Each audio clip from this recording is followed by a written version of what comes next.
Hello friends, ನಾನು B K free ಕ್ಲಾಸಸ್ಸಿಂದ Bahubali sir ಮಾತಾಡೋದು. ಭಾಳ ಜನ ಏರ್ಫೋರ್ಸ್ ಬಗ್ಗೆ ರ್ಯಾಲಿ ಮಾಡಿದಂಥ ವಿಡಿಯೋನ ಭಾಳ ಜನ ನೋಡಿದ್ರಿ, ಭಾಳ ಜನ ಕಾಲ್ ಮಾಡ್ತಾಯಿದ್ರಿ. ಸ್ವಲ್ಪ ನೈಟ್ ಸ್ವಲ್ಪ 12 ಗಂಟೆ ಮೇಲೆ ಏನು ಕಾಲ್ ಅದು ಮಾಡಿರ್ತೀರಿ. ಓಕೆ, ನಾನು ಇದ್ರೆ ರಿಪ್ಲೈ ಮಾಡ್ತೀನಿ, ಮಲಗಿದ್ರೆ ರಿಪ್ಲೈ ಮಾಡೋಕ್ಕಾಗಲ್ಲ. Okay done. ಓಕೆ, ಇನ್ನು ಈ ಕ್ಲಾಸಲ್ಲಿ ಏನು ಮಾಡೋಣ ಅಂತಂದ್ರೆ ಮಾಡಲ್ ಟೆಸ್ಟ್ ಇಂಗ್ಲೀಷ್. ನೀವು ಅಗ್ನಿವೀರ್ ಪ್ರಿಪ್ರೇಷನ್ ಮಾಡಿದವ್ರು ಇರ್ತೀರಿ. ಆಮೇಲೆ ಅದರಲ್ಲಿ ಮ್ಯಾಥ್ಸು, ರೀಸನಿಂಗ್ ಆಗಲಿ, ಸೈನ್ಸ್ ಆಗಲಿ ನೀವು ಕೂಡ ಮಾಡಿರ್ತೀರಿ. ಆದರೆ ಇಂಗ್ಲೀಷ್ ನೀವು ಟಚ್ದಾಗಿರೋಂಗಿಲ್ಲ. ಸೊ ಇಂಗ್ಲೀಷ್ ಕ್ವಶನ್ಸ್ ಯಾವ ರೀತಿ ಬರ್ತಾವೆ ಅಂತೇಳಿ ನೋಡ್ತಾ ಹೋಗೋಣ. ಅವುಗಳು ಉಳಿದು ಸಬ್ಜೆಕ್ಟು ಕ್ಲಾಸ್ ಮಾಡೋಣ. ಆದರೆ ಮೇನ್ ನಿಮಗೆ ಇಂಪಾರ್ಟೆಂಟ್ ಏನು, ಇಂಗ್ಲೀಷಲ್ಲಿ ನಿಮಗೆ ಕೈ ಹಿಡಿಬೇಕು, ಉಳಿಕಿದಲ್ಲಿ ನೀವು ಟಚ್ ಮಾಡ್ತೀರಿ. ಓಕೆ, ಅದಕ್ಕಿಂತ ಮುಂಚೆ ಇಂಗ್ಲೀಷ್ ಸಂಬಂಧಪಟ್ಟಂತೆ ನೋಡೋಣ ಯಾವ ಥರ ಕ್ವಶನ್ಸ್ ಬರ್ತಾವೆ. ಓಕೆ, ಯಾವ ಥರ ನೀವು ಆನ್ಸರ್ ಮಾಡಬೇಕು. Okay done. ಅದೇ ರೀತಿ ಯಾರೇನು ಸಬ್ಸ್ಕ್ರೈಬ್ ಮಾಡಿಲ್ಲಲ್ಲ ಅವರು ಕೂಡ ಸಬ್ಸ್ಕ್ರೈಬ್ ಮಾಡ್ಕೋರಿ. ಅಲ್ಲಿ ಬೆಲ್ ಐಕಾನ್ ಕ್ಲಿಕ್ ಮಾಡಿರಿ, ವಿಡಿಯೋ ಅಪ್ಲೋಡ್ ಆದಮೇಲೆ ನೋಟಿಫಿಕೇಷನ್ ಬರುತ್ತೆ. Okay done. ಇದಕ್ಕಿಂತ ಮುಂಚೆ ಕ್ಲಾಸ್ ಸ್ಟಾರ್ಟ್ ಮಾಡೋಕ್ಕಿಂತ ಮುಂಚೆ ಬಹಳಷ್ಟು ಜನಗಳಿಗೆ ಡೌಟ್ ಅದ, ಸ್ವಲ್ಪ ಕ್ವಶನ್ಸ್ಗಳು ಡೌಟ್ ಅದ. ನಾನು ಆಗಾಗಲೇ ಎಜುಕೇಷನ್ ಬಗ್ಗೆ ಹೇಳಿದ್ದೆ. ಫಸ್ಟ್ ನಿಮ್ಮದು ಏನು ತಲೆಗೆ ಇಟ್ಕೊಂಡ್ಬಿಡ್ರಿ, ಇದು 10th ಮೇಲೆ ಇಲ್ಲ, 10th ಮೇಲೆ ಇಲ್ಲ, PUC ಮೇಲೆ ಅದ. ಫಸ್ಟ್ ಪಾಯಿಂಟ್, 10th ಮೇಲೆ ಇಲ್ಲ, PUC ಮೇಲೆ ಅದ. ಅದರಲ್ಲಿ ನೀನು ಸೈನ್ಸ್ ಮಾಡ್ಕೋ, ಇಲ್ಲ ಆರ್ಟ್ಸ್ ಮಾಡ್ಕೋ, ಇಲ್ಲ ಕಾಮರ್ಸ್ ಮಾಡ್ಕೋ, ಎಲ್ಲದಕ್ಕೂ ನಡೆಯುತ್ತೆ. ಓಕೆ, ಆಮೇಲೆ ಇನ್ನು PUC ಅಂತ ಗೊತ್ತಾಯಿತು. ಯಾರು ಪದೇ ಪದೇ ಕಾಲ್ ಮಾಡಬೇಡ್ರಿ, 10th ಸರ್ ನಂದು ಇಷ್ಟ ಆಗೈತಿ, ಒಟ್ಟು ನಿಮಗೆ ಒಂದು ಕ್ಲಿಯಾರಿಟಿ ಹೇಳತ್ತೀನಿ. ಏನಪ್ಪ ಫೈನಲು PUC ಮೇಲೆ ಅದ. ನೀನು ಸೈನ್ಸಲ್ಲಿ, ಆರ್ಟ್ಸಲ್ಲಿ, ಕಾಮರ್ಸಲ್ಲಿ. ಮತ್ತು ಇನ್ನೊಂದು ಪಾಯಿಂಟ್ ಏನದ ಅಂದ್ರೆ, PUC ಯಾವುದೇ ಸ್ಟ್ರೀಮ್ ಇದ್ದರೂ ಅಲ್ಲಿ ಟೋಟಲ್ ಪರ್ಸೆಂಟೇಜು 50% ಆಗಿರಬೇಕು. ಅದರ ಜೊತೆಗೆ ಇಂಗ್ಲೀಷ್ನಲ್ಲಿ 50 ಮಾರ್ಕ್ಸ್ ಬಿದ್ದಿರಬೇಕು. ಈ ಇಂಗ್ಲೀಷ್ ಒಳಗೆ 50 ಮಾರ್ಕ್ಸ್ ಹೆಂಗಂತಂದ್ರೆ, ನೀ ರಿಟರ್ನ್ ಎಕ್ಸಾಮ್ ಪ್ಲಸ್ ಇಂಟರ್ನಲ್ ಸೇರಿ 50 ಆದರೂ ನಡೀತದೆ. 3 ಪಾಯಿಂಟ್ ಕ್ಲಿಯರ್ ಅದು. 10th ಮೇಲೆ ಇಲ್ಲ, PUC ಮೇಲೆ ಇದೆ. PUC 50% ಆಗಿರಬೇಕು, ಇಂಗ್ಲೀಷ್ 50 ಆಗಿರಬೇಕು. ರಿಟರ್ನ್ ಎಕ್ಸಾಮ್ ಏನಿರುತ್ತೆ ರೀ ಪ್ಲಸ್ ನಿಮ್ದು ಇಂಟರ್ನಲ್ ಸೇರ್ಕೊಂಡು 50 ಮಾರ್ಕ್ಸ್ ಆದ್ರೂ ನಡೆಯುತ್ತೆ. ಸರ್ ನಾನು 49 ಅದ ರೀ ಇಂಗ್ಲೀಷ್, ಆದರೆ ಇಲ್ಲಿ 75 ರೀ, ನಡೆಯಂಗಿಲ್ಲ. 100% ನೀ ಇಲ್ಲಿ ಏನಪ್ಪ ಅಂತಾರೆ 99 ಮಾಡ್ಕೋ, ಇಲ್ಲಿ 49 ಇತ್ತಾನು ನಡೆಯಂಗಿಲ್ಲ. ಗೊತ್ತಾಗದೆ, ಟೋಟಲ್ ಪರ್ಸೆಂಟೇಜ್ 99 ಆದರೂ ಇಲ್ಲಿ 49 ನಡೆಯಂಗಿಲ್ಲ.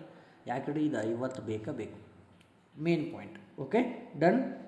ಮತ್ತೇನಾದ್ರು ಕ್ವಶನ್ಸ್ಗಳು ಇದ್ದಾವೆ, ಡೌಟ್ಸ್ ಇದ್ದರೆ ನೋಡ್ಕೊರಿ, ಮೆಸೇಜ್ ಹಾಕಿರಿ. ಸಿಂಪಲ್ಲಾಗಿ ನಿಮ್ಮ ಮೇನ್ ಇವೇ ಡೌಟ್ಸು. Okay done.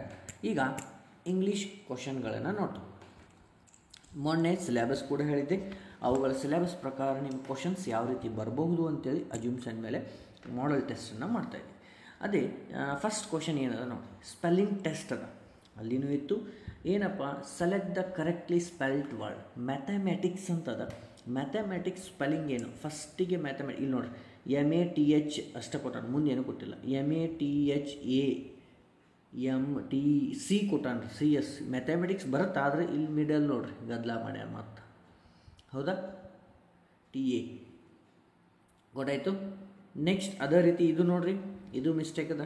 ಅದಕ್ಕೋಸ್ಕರ ಸ್ಪೆಲ್ಲಿಂಗ್ ಟೆಸ್ಟ್ ಮೇಲೆ 1 ರಿಂದ 2 ಕ್ವಶನ್ ಇರ್ತವೆ. ಯಾವ್ದು ಆನ್ಸರ್ ಹೇಳ್ರಿ, ನಮ್ಮದು mathematics, option number D.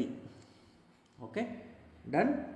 Okay, next ಕ್ವಶನನ್ನು ನೋಡ್ತಾ ಹೋಗೋಣ, ಭಾಳ ಲೇಟ್ ಮಾಡೋಂಗಿಲ್ಲ, ಶಾರ್ಟಾಗಿ ಜಲ್ದಿ. ಸಿನಾನಮಿ, ಸಿನಾನಮಿ ಇದ್ರ ಮೇಲೆ ಕ್ವಶನು ಕಂಪಲ್ಸರಿ ಇರುತ್ತೆ ಅಂತ ಹೇಳಿದ್ವಿ. ಏನೈತೆ ಕ್ವಶನ್ ನೋಡ್ರಿ, ಎಗೋನಿ. ಇದಕ್ಕೆ ಸಿನಾನಮಿ ಅಂತಂದರೆ ಏನಂತ ನಿಮಗೆ ಮೊದಲೇ ಹೇಳಿ, ನಾನು ಅದಕ್ಕೆ ಅರ್ಥನೂ ಹೇಳೀನಿ. ಏನಪ್ಪ ಮೇನ್ ಹತ್ರ ಅರ್ಥ ತಿಳ್ಕೊಂಡು ಮುಂದೆ ನೀವು ಏನು ಮಾಡ್ಬೇಕು ಹೇಳ್ರಿ, ಅರ್ಥ ಆಗ್ಬೇಕು. ನಿಮಗೆ ಅರ್ಥ ಮಾಡ್ಕೊಂಡ್ರೆ ಅದು ಗೊತ್ತಾಗುತ್ತೆ. ಸಿನಾನಮಿ ಅಂತಂದ್ರೆ ಏನು, ಸಮಾನಾರ್ಥಕ ಪದ.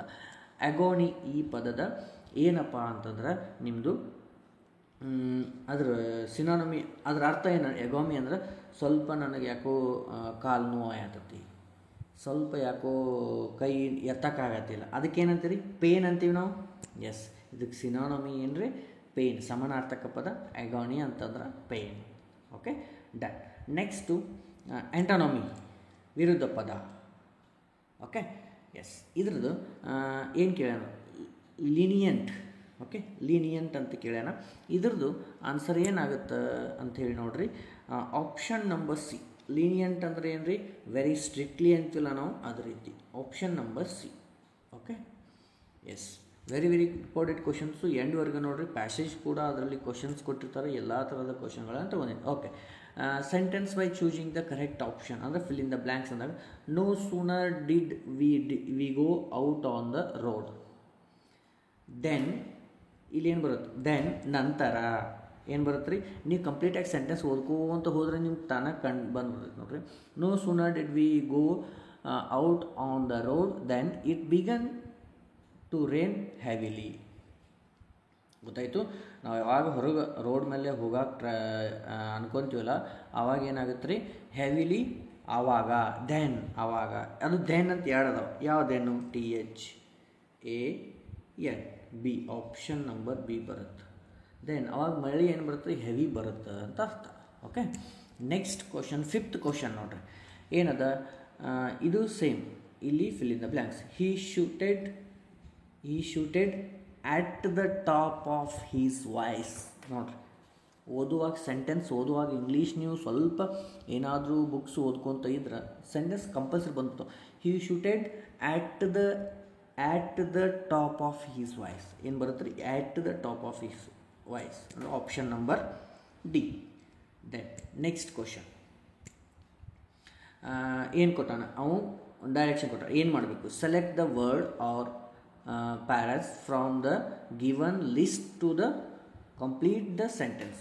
ಅಂದರೆ ಇದ್ರ ಒಳಗಿಂದ ಒಂದು ಸೆಂಟೆನ್ಸ್ ತೊಗೊಂಡು ಇದನ್ನು ಕಂಪ್ಲೀಟ್ ಮಾಡಿ. ದೇ ಡಿಡ್ ನಾಟ್ ವರಿ, ಮುಂದೆ ಏನು ಬರ್ಬೋದು, the did not worry need they, ಅಂದ್ರೆ they did not worry need they question mark ಬರಬೇಕು.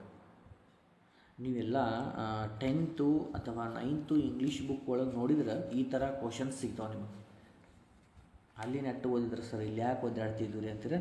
ಎಸ್, ಓಕೆ, ವೆರಿ ಸಿಂಪಲ್ ನೋಡಿರಿ, ಕ್ವಶನ್ಗಳನ್ನು ಸ್ವಲ್ಪ ನೋಡ್ತಾ ಹೋಗ್ರಿ. ಇಂಗ್ಲೀಷ್ ನಿಮ್ಮ ಹತ್ರ 10th 9th ಬುಕ್ ಸಿಕ್ತಪ್ಪ ಅಂದ್ರೆ PUC ಬುಕ್ ಸಿಕ್ತು, ಸ್ವಲ್ಪ ಇಂಗ್ಲೀಷ್ ಬುಕ್ಗಳನ್ನು ಗ್ರಾಮ್ಯಾಟಿಕಲಿ ಏನು ಸ್ವಲ್ಪ ಕ್ವಶನ್ಸ್ ಇರ್ತಾವೆ, ಅವುಗಳನ್ನ ನೋಡ್ಕೊತ ಹೋಗ್ರಿ, ನಿಮ್ಗೆ ಅದ್ರನ್ನ ಯೂಸ್ ಆಗುತ್ತೆ.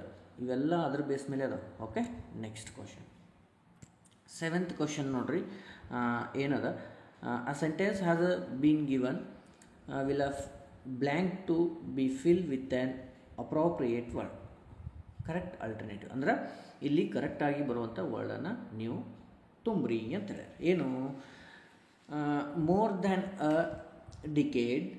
ಡಿಕೇಡ್ಸ್ ಅಂದರೆ ಗೊತ್ತಲ್ಲ, ಶತಮಾನ. Okay, more than a decade has passed since this house was built. ಗೊತ್ತಾಯಿತು, ಈ ಮನೆ ಕಟ್ಟಿ ಎಷ್ಟೋ ದಶಕಗಳು ಕಳೆದು ಅಂತೀವಲ್ಲ, ಬಿಲ್ಟ್, ಹೌಸ್ ಬಿಲ್ಟ್ ಅಂದ್ರೆ ಯಾವ ಬಿಲ್ಟ್ ಬರುತ್ತೆ, ಬಿಲ್ಡ್ ಅಲ್ಲ, ಬಿಲ್ಟ್ ಅಂದ್ರೆ ಆ ಮನೆಯನ್ನು ಕಟ್ಟಿ, option number B. Okay, next 8th question ನೋಡ್ರಿ, ಏನು ಕೊಟ್ಟಾರ, fill in the blanks, correct preposition correct ಯಾವ್ದು ಬರುತ್ತೋ ಅದನ್ನ ಹಾಕಂತಾರೆ. ಏನೈತ್ರಿ, ಡಿಸ್ಟ್ರಿಬ್ಯೂಟ್ ದ ಸ್ವೀಟ್ಸ್ ಈಕ್ವಲಿ. ನೋಡಿರಿ, ಬಿಟ್ವೀನ್ 4 ಚಿಲ್ಡ್ರನ್ಸ್ ಅಂದ್ರೆ ಡಿಸ್ಟ್ರಿಬ್ಯೂಟ್ ದ ಸ್ವೀಟ್, ಸ್ವಲ್ಪ ಸ್ವೀಟ್ಸ್ ಅದಾವ ಅವನ್ನ ಈಕ್ವಲಿ ಡಿವೈಡ್ ಮಾಡತ್ತಾರೆ. ಯಾರ ನಡುವೆ, ಆ 4 ಜನ ಮಕ್ಕಳ ನಡುವೆ. ಬಿಟ್ವೀನ್ ಅಂತಂದ್ರೆ ಏನು ರೀ, ಮಧ್ಯದಲ್ಲಿ, ಅವರ ಮಧ್ಯದಲ್ಲಿ ಬರುತ್ತೋ, ಏನು ಇನ್ ಬರುತ್ತೋ, ಅಮಂಗ್ ಬರುತ್ತೋ, ಥ್ರೂ ಬರುತ್ತೋ, 4 ಆಪ್ಷನ್ ಅದಾವೆ. ಯಾವ್ದು ಬರುತ್ತೆ, ಇಲ್ಲಿ ಬಿಟ್ವೀನ್ ಬರುತ್ತಾ, ಇಲ್ಲ, ಬಿಟ್ವೀನ್ ಅಂದರೆ ಅವ್ರ ಮಧ್ಯದಲ್ಲಿ, ಇಲ್ಲ, ಸ್ವೀಟ್ಸ್. ಅಮಂಗ್ ದ 4 ಸ್ಟೂಡೆಂಟ್ ಅಂದ್ರೆ ಆ 4 ಸ್ಟೂಡೆಂಟ್ ಒಳಗದಾರಲ್ಲ ಅವರಲ್ಲಿ ಏನು ಮಾಡ್ಯಾರ್ರಿ, ಡಿವೈಡ್ ಮಾಡ್ಯಾರ. ನೋಡ್ರಿ, ಹಿಂಗೆ ಬಿಟ್ವೀನ್ ಅನಿಸ್ತೈತಿ ಸ್ಟಾರ್ಟಿಂಗ್, ಇನ್ನೂ ಅನಿಸ್ತೈತಿ. ಅದ ನಿಮಗೆ ಇಂಗ್ಲೀಷ್ ಒಳಗೆ ಇದಕ್ಕೆ ಕನ್ಫ್ಯೂಸ್ ಆಗೋದ್ರಿ, ಏನು ಎಲ್ಲ ಆಪ್ಷನ್ಸ್ ಕರೆಕ್ಟ್ ಅನ್ನಿಸ್ತಾವಲ್ಲ ಸರ್, ಹೆಂಗೆ ರೀ, ಸ್ವಲ್ಪ ಪ್ರಿಪ್ರೇಷನ್ ಬೇಕು, ಅದಕ್ಕೆ ಅವಶ್ಯಕತೆ. ಇನ್ನೂ ಟೈಮ್ ಅದ, ಬಟ್ ಡೈಲಿ ಕ್ಲಾಸ್ ಮಾಡ್ತಾ ಇರ್ತೀನಿ, ಕಂಟಿನ್ಯೂ ನೋಡ್ತಾ ಇರಿ. ನೀವು ಕೂಡ ಬೇರೆ ಬೇರೆ ಬುಕ್ಸನ್ನು ರೆಫರ್ ಮಾಡಿರಿ, PUC level, 10th 9th level English ಬುಕ್ಕನ್ನು ಸ್ವಲ್ಪ ಗ್ರಾಮ್ಯಾಟಿಕಲಿ ನೋಡ್ಕೊರಿ. ಓಕೆ, 9th ಏನದ ನೋಡಿ, 9th question, out of the 4 alternatives select the alternative which is the best suitable of the first. Okay, that which cannot be believed ಅಂದ್ರೆ that which cannot be believed ಅಂದರೆ, believe ಅಂದರೆ ಏನು, ನಂಬಿಕೆ. Okay, ಅದಕ್ಕೆ correct ಯಾವ್ದು ಬರುತ್ತಪ್ಪ ಅಂದರೆ incredible. ಯಾವ್ದು ಬರುತ್ತೆ, ಇನ್ಕ್ರೆಡಿಬಲ್. ನಂಬಕ್ಕೆ ಸಾಧ್ಯ ಇಲ್ಲ ಅಂತಿರಲ್ಲ, ಅದು incredible. Okay, next 10th question ನೋಡ್ರಿ. Identify the segment in the sentence which contain grammatical error. ಇಲ್ಲಿ ಗ್ರಾಮ್ಯಾಟಿಕಲ್ ಎರರ್ ಅದ, ಅದನ್ನು ಕಂಡುಹಿಡಿರಿ ಅಂತೇಳಿ. ಓಕೆ, ಯಾವ್ದು ಬರುತ್ತಾ ನೋಡ್ರಿ. Australia is one of the most prepossessing country is in the southern hemisphere. Southern hemisphere ಏನು ಬರುತ್ತೆ ರೀ? ಕಂಟ್ರಿ ಇನ್ ಬರಂಗಿಲ್ಲ ರೀ ಅಲ್ಲಿ. ಪ್ರೊಸೆಸಿಂಗ್ ಕಂಟ್ರಿ ಇನ್ ಅಲ್ಲ, Australia is a one of the most country in ಅಂತೇಳಿ ಇದು ಬರಂಗಿಲ್ಲ. ಇದು ಎರರ್ ಅದ. ಏನು ತಪ್ಪದ ನೋಡ್ರಿ. ನಾ ಲಾಸ್ಟ್ ಇನ್ನೊಂದು BSF ಇಂಗ್ಲೀಷ್ ಕ್ಲಾಸಲ್ಲಿ ಮಾಡೀನಿ, ಅಲ್ಲಿನೂ ಯಾಕೆ ತಪ್ಪಾಗೈತೆ ಅಲ್ಲೆಲ್ಲ ಎಕ್ಸ್ಪ್ಲೇನ್ ಮಾಡೀನಿ. ಇದನ್ನು ನೀವು ಹೇಳಬೇಕು ಯಾಕೆ ತಪ್ಪಾಗಿದೆ, ಅಲ್ಲಿ ಏನು ಬರಬಹುದು ಕಮೆಂಟ್ ಮಾಡಿರಿ. ಆಪ್ಷನ್ ನಮ್ಮದು ಯಾವುದು? Option number C. Okay, done. 11th question same grammatical error ಅದ. ಏನು ಬರುತ್ತಾ ನೋಡ್ರಿ. Neither Elina nor Des going to win the lucrative basketball tournament. Okay, ಏನು ಬರುತ್ತೆ ರೀ? Is going to win. Is going to win ಇದು ಬರ್ತದೆ ನೋಡ್ರಿ. ಏನು ತಪ್ಪಾಗತ್ತೆ ಇಲ್ಲಿ? ಈಸ್ ಗೋಯಿಂಗ್ ಟು ವಿನ್ ಅಂದ್ರೆ ಆಪ್ಷನ್ ನಂಬರ್ ಸಿ. ಕೆಲವೊಂದು ಗ್ರಾಮ್ಯಾಟಿಕಲ್ ಮಿಸ್ಟೇಕ್ ಆಗಿರ್ತಾವ್ರಿ, ಅವು ಹೆಂಗೆ ಆಗ್ಯಾವ ಅಂತೇಳಿ ನಿಮ್ಗೆ ಗೊತ್ತಿರ್ಬೇಕು. ಅದು ಗ್ರಾಮರ್ ಗೊತ್ತಿರ್ಬೇಕು. ಏನು ಗೊತ್ತಿರ್ಬೇಕು ರೀ? ಹಾಂ, ಓಕೆ. ಟೈಮ್ ಶಾರ್ಟ್ ಅದ. ಕ್ವಶನ್ಸ್ ಯಾವ ರೀತಿ ಬರ್ತಾವೆ ಅಂತೇಳಿ ನಿಮ್ಗೆ ಐಡಿಯಾ ಬಂದ್ರೆ ಸಾಕು. ಓಕೆ, ಗ್ರಾಮ್ಯಾಟಿಕಲ್ ಎಲ್ಲೆಲ್ಲಿ ಮಿಸ್ಟೇಕ್ ಆಗಿರ್ತಾವೆ. Okay, done. Next 12th question ನೋಡಿರಿ. 20 ಕ್ವಶನ್ಸ್ ಅದಾವ, ನಿಮ್ಗೆ 20 ಕ್ವಶನ್ಸ್ಗಳನ್ನು ಹೇಳ್ತಾ ಹೋಗ್ತೇನೆ. ಓಕೆ, ಏನೈತೆ ನೋಡಿರಿ. Passive form one of the given sentence. He wrote a letter in verse form to his friend. Okay, ಇದನ್ನು ಕೆಳಗಡೆ ಅದಕ್ಕೆ ರಿಲೇಟೆಡ್ ಸೆಂಟೆನ್ಸ್ ಯಾವ ರೀತಿ ಬರಬಹುದು ಅಂತೇಳಿ ಕೇಳ್ಯಾರ. ಯಾವ್ದು ಬರುತ್ತೆ ನೋಡಿರಿ. Option number C. A letter in verse form was return by him to his friends. Okay, ಏನು ಹೇಳ್ತಾನವ? A letter in verse form was return by him. Return by ಯಾರು? ಅವನಿಂದ ಯಾರಿಗೆ? To his friends. ಇದನ್ನು ಇನ್ವರ್ಸ್ ಮಾಡಿ ಅವ್ರೇನೇ correct passive from. Passive ಅಂತಂದ್ರೆ ಒಬ್ಬರ ಬರೆದದ್ದು ಇನ್ನೊಬ್ಬರಿಗೆ ಕೊಡುವುದಾಗಿ ಏನಿರುತ್ತಲ್ಲ ಅದನ್ನು ಬರೀರಿ ಅಂತ ಹೇಳ್ರಿ. ಯಾವುದು? Option number C. Okay, 13th question ನೋಡ್ರಿ. ಸೆಲೆಕ್ಟ್ ದ ಇದೇನು ಅಪ್ರೋಪ್ರಿಯೇಟ್ ಇಂಡೈರೆಕ್ಟ್ ಫಾರ್ಮ್. ಇಂಡೈರೆಕ್ಟ್ ಫಾರ್ಮನ್ನು ನೀವು ಯಾವುದೈತೆ ನೋಡ್ರಿ. He said hurrah I have won the match. ಅವೇನು ಹೇಳ್ತಾನ? ನಾನು ಗೆದ್ದೆ, ಈ ಮ್ಯಾಚನ್ನು ವಿನ್ ಆದೆ ಅಂತ ಕೇಳ್ತಾನೆ. ಅದನ್ನು ಇಂಡೈರೆಕ್ಟಾಗಿ ಹೆಂಗೆ ಹೇಳ್ಬೋದು? ಏನು ಬರುತ್ತೆ? ಈ ಎಕ್ಸ್ಕ್ಲಾಮ್ಡ್ ವಿತ್ ಗ್ರೇಟ್ ಜಾಯ್ ಅಂತಂದ್ರೆ ಅವೇನು ಹೇಳ್ತಾನೆ ನೋಡ್ರಿ. ಇಲ್ಲಿ ಆಪ್ಷನ್ ನಂಬರ್ ಬಿ ಬರುತ್ತೆ. ಯಾಕೆ ಬರುತ್ತೆ ನೋಡ್ರಿ. ಹಿ ಎಕ್ಸ್ಕ್ಲಾಮ್ಡ್ ಅಂದ್ರೆ ಫುಲ್ ಖುಷಿ ಅದಾನ್ರಿ. With great joy. ಜಾಯ್ ಅಂದ್ರೆ ಏನು? ಚೀರಾಡೋದು. That he has won the match ಅದನ್ನೇ ಹೇಳ್ತಾನೆ. ಇಲ್ಲಿ ಹುರ್ಯ ಅನ್ನೋದಕ್ಕೆ ಇಷ್ಟೆಲ್ಲ ಆ್ಯಡ್ ಆಗ್ತದೆ. ಇಷ್ಟೆಲ್ಲ ಯಾಕರೆ ಅಂದು ಅಂತೀರ? ಎಸ್, ಗೊತ್ತಾಯಿತು. Option number B. Next 14th question. ಹಾಂ, ಇಲ್ಲಿ 4 ಸೆಂಟೆನ್ಸ್ ಕೊಟ್ಟಾರ. ಅವುಗಳು ಯಾವ್ಯಾವ ರೀತಿ ಬರ್ತಾವ ಅಂಥೇಳಿ ಕೇಳತ್ತಾರೆ. ಓಕೆ, ಫಸ್ಟಿಗೆ ನೋಡ್ರಿ. ಏನದ? ಫಸ್ಟಿಗೆ this is a magnificent restaurant right the here which. ಇದು ಫಸ್ಟ್ ಒನ್ ಬರುತ್ತೆ. ಯಾವುದು? ಸಿ ಫಸ್ಟ್ ಒನ್ ಬರುತ್ತೆ. ನೀವು ಓದ್ಕೊಂತ ಹೊರಗೆ ಗೊತ್ತಾಗುತ್ತೆ ರೀ ಪೂರ್ತಿ ಸೆಂಟೆನ್ಸು. ಇದು ಫಸ್ಟ್ ಬರುತ್ತೆ. ಸಿ ಫಸ್ಟ್ ಎಲ್ಲಿ ಅದ ನೋಡ್ರಿ. ಆಪ್ಷನ್ ನಂಬರ್ ಬಿ ಅದ. ಹೌದಾ? ಇದೇನಾ? ಆಪ್ಷನ್ ನಂಬರ್ ಬಿ ಅದ. ನೆಕ್ಸ್ಟ್ ಯಾವ್ದು ಬರುತ್ತಾ? ಬಿ ನೋಡ್ರಿ. ಇದೊಂದು ಎಲ್ಲ ಸೆಂಟೆನ್ಸ್ ಕುಡಿದ್ರೆ ಒಂದು ಪ್ಯಾರಾಗ್ರಾಫ್ ಆಗುತ್ತೆ ನೋಡ್ರಿ.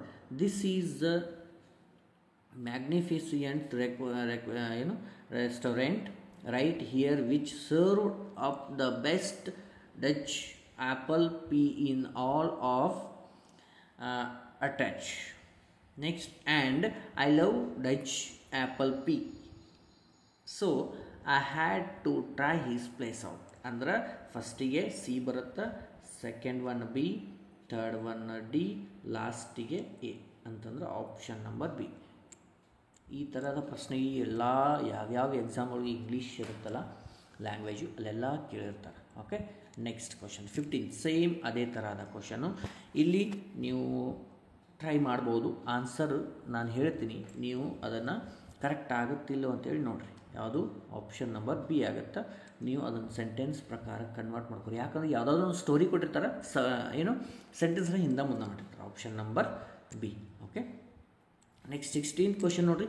ಇಷ್ಟೆಲ್ಲ ದೊಡ್ಡ ಪ್ಯಾರ ಕೊಟ್ಟಾರ, ಇದ್ರೊಳಗೆ ಏನು ಹೇಳ್ಯಾರ, ಒಂದು ಕ್ವಶನನ್ನು ಕೇಳಿರ್ತಾರೆ. ಏನಂತ ಕೇಳ್ಯಾರ, what does women's empowerment refer to. ಈ ಪ್ಯಾರಾಗ್ರಾಫ್ ಓದಬೇಕು, ಆಮೇಲೆ ವುಮನ್ ಎಂಪವರ್ಮೆಂಟ್ ರೆಫರ್ ಯಾರಿಗೆ ಏನಂತೇಳಿ ಅಂತ ಕೇಳತ್ತಾರೆ. ಏನು ಬರುತ್ತೆ ನೋಡಿರಿ, ಇದರೊಳಗೆ ಎಲ್ಲಿ ಅದ ಹುಡುಕ್ಬೇಕು. Woman empowerment is refer to, ಒಂದೇ ಸೆಂಟೆನ್ಸ್ ಅದ ನೋಡಿರಿ, ಇಲ್ಲಿ ಅದ ನೋಡಿರಿ. Is refer to the ability of woman to have a control over their own, ಕೊಟ್ಟ ನೋಡ್ರಿ, own lives. Option number C ಅದಲ್ರ, ಆಪ್ಷನ್ ನಂಬರ್ 3 ನಾವು ಕೊಟ್ಟ, ನೀವು ಬಿಡ್ರಿ, ಕ್ವಶನ್ ಬೇರೆ ತೊಗೊಂಡಿದ್ದು. Okay, option number first sentence ಒಳಗೆ ಐತ್ರಿ, ಎಲ್ಲ ಕ್ವಶನ್ ಒಳಗೆ ಇರ್ತದೆ, ನೀವು ಹುಡುಕಿ ಬರಿಬೇಕಷ್ಟ. Done, option number C. Next 17th question ಆ್ಯಂಟೋನಮಿ ಕೇಳ್ಯಾರ ನೋಡ್ರಿ. ಏನೈತಿ, ಇಂಡಿಫ್ರೆಂಟ್. ಇಂಡಿಫ್ರೆಂಟ್ದು ಏನೈತಿ, ಇಂಡಿಫ್ರೆಂಟ್ ಅಂದರೆ ಏನು ರೀ, ಇನ್ನೊಂದು ಬೇರೆ ಥರ ಅಂತಂದ್ರೆ ಏನಂತೀರಿ, ಅಟೆಂಟಿವ್ ಅಂತೀರಿ. ಇಂಡಿಫ್ರೆಂಟ್ ಅಂದ್ರೆ ಬೇರೆ ಥರ ಅಂದ್ರೆ ಅಟೆಂಟಿವ್. Option number B. ಯಾವುದು, ಆಪ್ಷನ್ ನಂಬರ್ ಬಿ. ಓಕೆ, ವಿರೋಧ ಪರ. ನೆಕ್ಸ್ಟು 18th ಕ್ವಶನ್ ನೋಡ್ರಿ. Importance of the changing indifferent attitudes towards women's empowerment. ಅಲ್ಲೇನು ಪ್ಯಾರಾಗ್ರಾಫ್ ಐತಲ್ಲ, ಆ ಪ್ಯಾರಾಗ್ರಾಫ್ ಮುಖಾಂತರ ನೆಕ್ಸ್ಟ್ 5 ಕ್ವಶನ್ಗಳನ್ನು ಕೊಟ್ಟಿರ್ತಾರೆ. ಇದು 2ನೇ ಕ್ವಶನ್. ಆ ಪ್ಯಾರಾಗ್ರಾಫ್ ಮುಖಾಂತರ ನೀವು ಪ್ಯಾರಾಗ್ರಾಫ್ ಸ್ಕ್ರೀನ್ಶಾಟ್ ಮಾಡ್ಕೊರಿ. ಈ 5 ಕ್ವಶನ್ಗಳಿಗೆ ಆನ್ಸರನ್ನು ನೋಡ್ತಾ ಹೋಗ್ರಿ, ನಾನು ಆನ್ಸರನ್ನು ಹೇಳ್ತಾ ಹೋಗ್ತೀನಿ. ಯಾವುದು, ಇದಕ್ಕೆ ಆಪ್ಷನ್ ನಂಬರ್ ಡಿ ಆಗುತ್ತೆ ರೀ. ಯಾವುದಾಗುತ್ತೆ, option number D. Next question ಇದು ಕೂಡ ಅಲ್ಲಿಂದ ಅದ, ಉಮರ್ ಎಂಪೋರ್ ಟ್ರೂತ್ಲಿ ಐತಿ. S, truly. 19th ಕ್ವಶನ್ ಇದು ಕೂಡ ಆಪ್ಷನ್ ನಂಬರ್ ಬಿ ಆಗುತ್ತೆ. ನೀವು ಪ್ಯಾರಾಗ್ರಾಫ್ ಓದಿದ್ರೆ 5 ಕ್ವಶನನ್ನು ಟಚ್ ಮಾಡ್ಬೋದು. ಓಕೆ, 20 ಕ್ವಶನ್ ನೋಡ್ರಿ. ಇಲ್ಲಿ adjective, verb form and adjective ಕೇಳ್ಯಾರ. ಏನು, ಫೆಸಿಫಿಕ್. ಫೆಸಿಫಿಕ್ ಮೀನ್ಸ್ ಫೆಸಿಫೈ ಅಂದ್ರೆ ಅದು ಅಡ್ಜೆಕ್ಟಿವ್ ಏನಾಗುತ್ತೆ ರೀ, specify. Option number A. Okay, ಈ ತರಹದ ಪ್ರಶ್ನೆಗಳು ನಿಮಗೆ ಏನಪ್ಪ, ಏರ್ಫೋರ್ಸಲ್ಲಿ ಇಂಗ್ಲೀಷಿಗೆ ಸಂಬಂಧಪಟ್ಟಂತೆ 20 ಪ್ರಶ್ನೆಗಳು ಇರ್ತಾವಂತಂದ್ರೆ 5 ಥರದ ಪ್ರಶ್ನೆಗಳು ಬರಬಹುದು. So very important. ನೆಕ್ಸ್ಟ್ ಕೂಡ ಇದೇ ಥರದ ಬೇರೆ ಸಬ್ಜೆಕ್ಟ್ ಆಗಲಿ ಇಂಗ್ಲೀಷ್ ಮೇಲೇನ ತರ್ತೀನಿ. ನಿಮ್ಗೆ ಯಾವ ರೀತಿ ಯಾವ ಸಬ್ಜೆಕ್ಟ್ ಬೇಕಲ್ಲ ಕಮೆಂಟ್ ಮುಖಾಂತರ ನೀವು ತಿಳಿಸ್ಬೋದು. ಮತ್ತು ಮುಂದಿನ ಕ್ಲಾಸಲ್ಲಿ ಭೇಟಿ ಆಗ್ತೀನಿ. ಜೈ ಹಿಂದ್.